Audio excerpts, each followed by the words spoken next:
정부가 밖에서 마스크를 벗어도 되는지 여부를 다음 주부터 논의하기로 했습니다. 오늘부터는 인원과 영업시간 제한이 모두 풀린 가운데 다음 주부터는 실내 시설에서 음식물을 먹을 수 있습니다. 임종윤 기자와 자세히 알아봅니다. 최대 관심사는 사실 마스크를 벗을 수 있냐 없냐였는데 아직 결정을 내리지 못한 겁니까? 그렇습니다. 이제 오늘 중대본 브리핑에서도 이제 이 얘기가 일단 가장 관심사로 나왔는데요.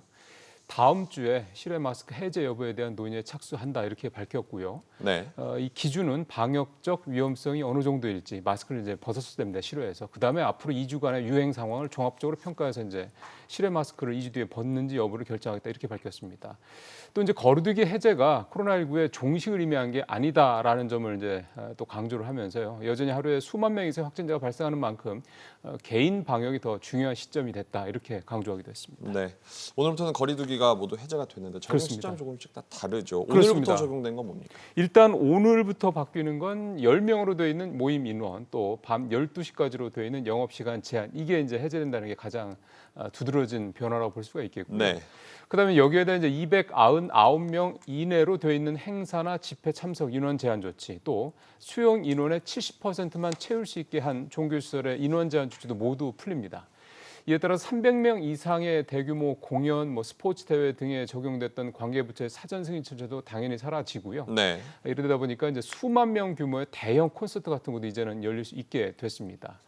그리고 또 이제 직장이나 동호회 등에서 대규모 회식이 이제 가능해졌죠. 또 예비 부부들 같은 경우 청첩장을 돌린다든가 또는 상견례를 한다든가 이런 것도 이제 문제가 없게 되고 또 이제 결혼식을 올릴 때도 인원 제한을 받지 않는다는 점도 이제 변화가 되는 모습들입니다. 그렇군요. 또 영화관이나 야구장에서 음식 먹는 재미가 있었는데 이거는 언제부터 즐길 수 있습니까? 사실 지금도 야구장, 농구장 다 가시긴 가시죠. 마스크 쓰고 이제 보시는 분들이 많으신데요. 근데 음식 먹는 거 그동안 제한됐는데 이게 이제 다음 주 월요일이죠. 25일부터 이제 가능해집니다. 영화관에서 이제 팝콘을 드시면서 영화도 볼 수 있고 야구장에서도 이제 치맥을 즐길 수 있게 된 겁니다.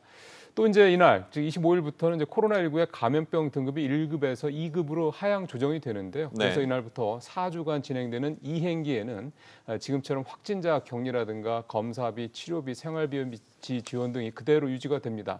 다만 이제 5월 말쯤 안착기를 정부가 선언하게 되면 이런 모든 조치들이 모두 또 지원 조치들이 모두 중단이 됩니다.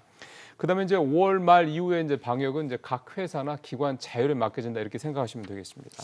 아직 이런 속도를 따라가지 못하는 곳도 있죠. 요양시설 같은 경우는 면회나 외박 외출 등 계속 아직은 못하는 겁니다. 그렇습니다. 현행대로 계속 당분간 이게 구체적으로 언제까지라는 표현이 아니라 당분간이라는 표현을 계속 쓰고 있는데요.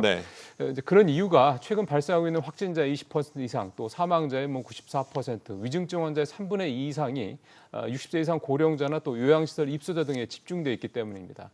그래서 정부는 당분간 이 같은 금지 조치를 유지를 하면서 기동 전담반과 보건소와 요양시설 간의 한라인 구축 등 이른바 요양시설 방역에 집중하기로 했다는 것도 좀 정부가 강조하고 있는 부분입니다. 그렇군요. 임종윤 기자였습니다.